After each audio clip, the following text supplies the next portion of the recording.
দীর্ঘ সময় পর আবারও এক মঞ্চে হাজির ওপার বাংলার জনপ্রিয় জুটি দেব ও শুভশ্রী। উপলক্ষ তাদের অভিনীত শেষ সিনেমা ধূমকেতুর মুক্তি।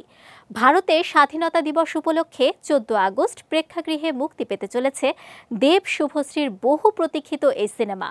4 আগস্ট ছবির ট্রেইলার লঞ্চ অনুষ্ঠানে হাজির ছিলেন সিনেমার প্রধান দুই চরিত্র দেব ও শুভশ্রী, যেখানে একে অন্যের সঙ্গে নানা খুনসুটিতে মেতে ওঠেন।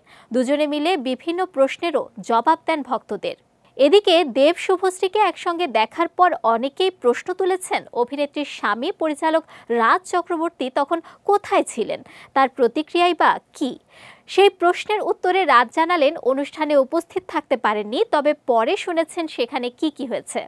অনুষ্ঠানে উপস্থিত না থাকা প্রসঙ্গে রাজ বলেন, আমার অনেক কাজ ছিল, তাছাড়া আমি তো এই অনুষ্ঠানে যেতে পারি না, কারণ আমি এই ছবির সঙ্গে সরাসরি যুক্ত নই। শুভশ্রী এবং আমি দুজনেই কাজের দুনিয়ায় ভীষণ ব্যস্ত, নিজের কাজ মিটিয়ে তারপরে বাকি দিক সামলানোর চেষ্টা করি।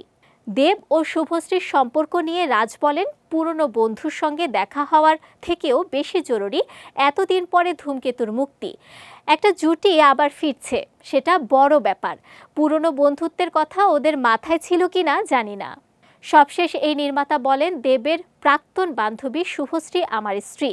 প্রত্যেক মানুষের অতীত আছে, মানুষের অতীত নিয়ে কথা বলা উচিত নয়। আমি একে সম্মান করি, ঈর্ষা করি না।